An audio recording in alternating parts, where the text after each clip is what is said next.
এখানে আমি কাঁচা পাকা কিছু আম নিয়েছি, ধুয়ে নিয়েছি। এখানে গ্রেটার নিয়েছি, গ্রেটারের সাহায্যে আমি আমগুলো গ্রেট করে নিয়েছি। তো আমি কড়াইয়ে তেল দিয়ে দিলাম। আমি আজকে আপনাদের সঙ্গে শেয়ার করব আমসত্ত্ব কাঁচা পাকা আমের। আসসালামু আলাইকুম সম্মানিত ভিউয়ার্স, আপনারা সবাই কেমন আছেন? আশা করি সবাই সুস্থ আছেন এবং ভালো আছেন। তো চলুন দেখে নেই আমি কিভাবে তৈরি করলাম। তো আমগুলো সিদ্ধ করার জন্য আমি এখানে পরিমাণ মতো পানি দিয়ে দিলাম। তো এটা আমি ঢেকে রেখে তো সিদ্ধ অনেকটাই হয়ে গেছে। এভাবে আমি একদম সুন্দর করে সিদ্ধ করে নেব, একটু সময় বেশি নিয়ে। অল্প আঁচে রাখতে হবে অবশ্যই। তো আজকে যারা আমার ভিডিওটি প্রথম দেখছেন তারা অবশ্যই চ্যানেলটিকে সাবস্ক্রাইব করবেন এবং পাশে থাকা বেল আইকনটিতে ক্লিক করে অল বাটন প্রেস করবেন। তাহলে আমি যখনই নতুন নতুন ভিডিও আপলোড করব আপনাদের কাছে নোটিফিকেশন চলে যাবে। তো আমি এ পর্যায়ে এখন লবণ দিয়ে দিচ্ছি। আম অনেকটাই সিদ্ধ হয়ে গেছে। আমি ফার্স্ট টাইম শুধু পানিই দিয়েছিলাম, আর অন্য কিছু দেইনি। তো লবণটা আমি ভালোভাবে নেড়েচেড়ে একটু মিশিয়ে দিচ্ছি। আর যারা অলরেডি আমার চ্যানেলটিকে সাবস্ক্রাইব করেছেন তাদেরকে অসংখ্য ধন্যবাদ। যারা আমার ভিডিওগুলো দেখছেন, সাপোর্ট করছেন। আর ভিডিও দেখার শুরুতে অবশ্যই একটা লাইক দিয়ে শুরু করবেন। আমি এ পর্যায়ে এখানে আমি চিনি দিয়ে দিচ্ছি। 2 কাপের মতো চিনি দিয়েছি, কেননা আমসত্ত্বটা একটু টক ঝাল মিষ্টি না হলে ভালো লাগে না। আমি আমার টেস্ট অনুযায়ী করছি, আপনারা চাইলে টক ঝাল মিষ্টি এগুলো একটু কমিয়ে বাড়িয়ে দিতে পারেন।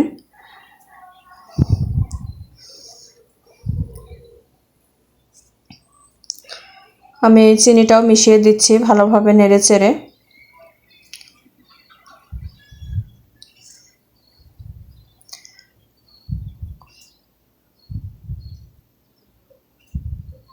আবারও ঢেকে দিয়ে দিব।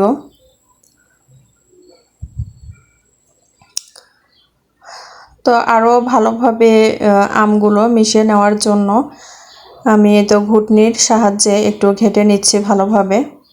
তো এখানে মরিচ আমি ভেঙে নিয়েছি, শুকনো মরিচ। এখানে 7 থেকে 8টা শুকনো মরিচ আমি ব্যবহার করেছি। আমি সম্পূর্ণই ব্যবহার করব, কিন্তু একটু একটু করে দিব।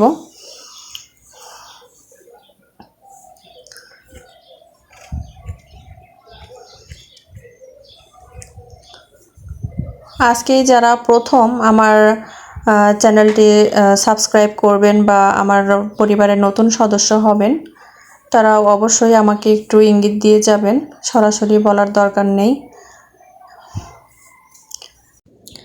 সাবস্ক্রাইবারের সংখ্যা বা লাইকের সংখ্যা এগুলো বলতে হবে না।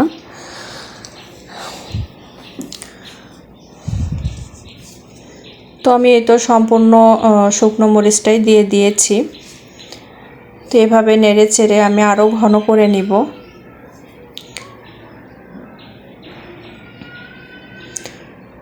অনেকটাই ঘন হয়ে গেছে, এই তো ঘনত্বটা এমন হবে।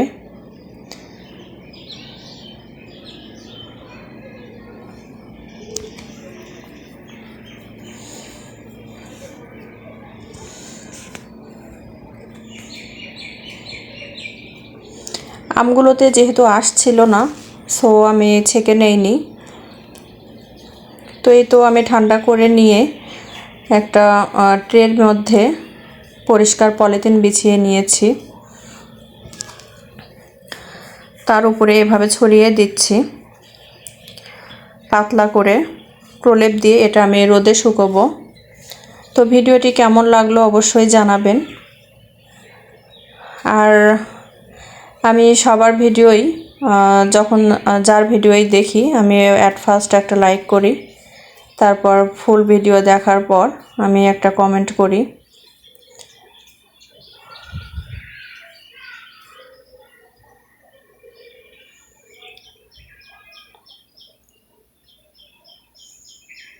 আমার মতো কে কে এরকম আমের সিজন আসলেই এগুলো তৈরি করেন।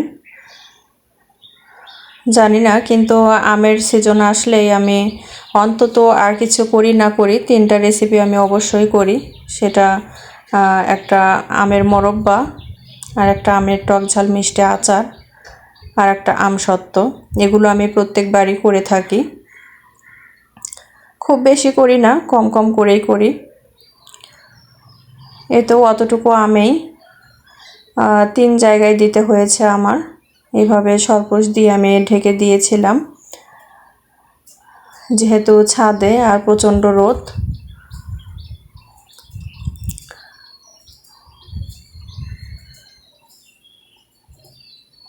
আমি 2 থেকে 3 দিন শুকিয়ে নিতে হয়েছিল।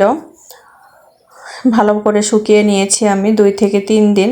তো এই তো শুকিয়ে গেছে। আমি পলি থেকে এগুলো উঠিয়ে নিয়েছি। তেলটা দিলে মানে সুন্দরভাবে উঠে আসে, এটা ভাঙে না। তো আমি ছুরির সাহায্যে বিভিন্ন যার যার পছন্দ অনুযায়ী কেটে নেবেন। তো আমি আমার পছন্দ অনুযায়ী 2 ভাবে এটাকে আমি কেটে নেব। এই তো এটা উঠিয়ে নিয়েছি,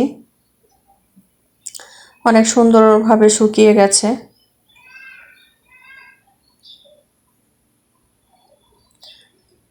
দেখেন এই যে সুন্দরভাবে উঠে যাচ্ছে।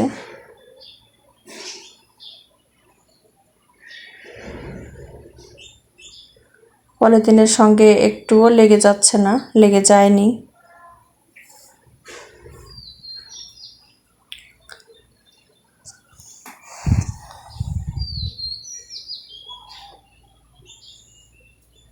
তো আমি আমার পছন্দ অনুযায়ী এগুলো এখন কেটে আমি একটা কাচের জারে রেখে দেব। কাচের জারে রাখলে অনেক দিন ভালো থাকে।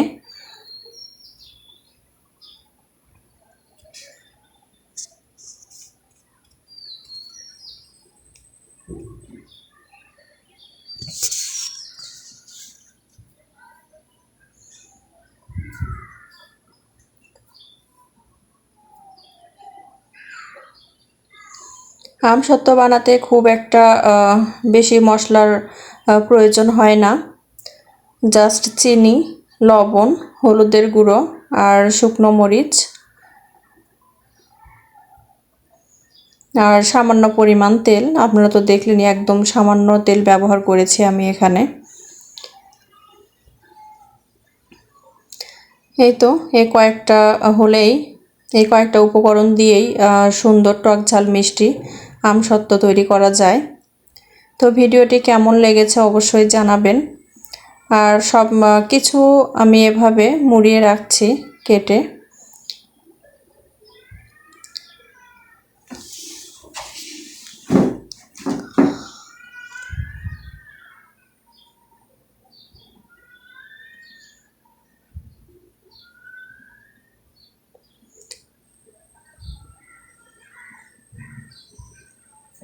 আমসত্ত্বটা নামানোর আগে আমি পরিমাণ মতো একটু ভিনেগার ব্যবহার করেছিলাম।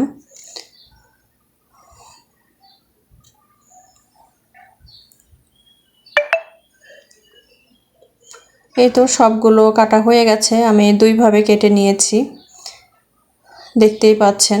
দেখতে অনেক ভালো লাগছে। আমি নেমকি সাইজের করে কিছু কেটে নিয়েছি। খেতেও খুবই ভালো হয়েছিল। আপনারা চাইলে এভাবে ট্রাই করতে পারেন, আশা করি অনেক ভালো লাগবে। আমি এখানে শুকনো গুঁড়ো মরিচ ব্যবহার করিনি, কেননা আমসত্ত্বটা গোটা শুকনো মরিচটাই এভাবে ভেঙে দিলে ভালো লাগে খেতে। তো আজ এই পর্যন্তই। পরবর্তী ভিডিওর আমন্ত্রণ জানিয়ে আজ এখানেই শেষ করছি। সবাই সুস্থ থাকবেন, ভালো থাকবেন। আল্লাহ হাফেজ।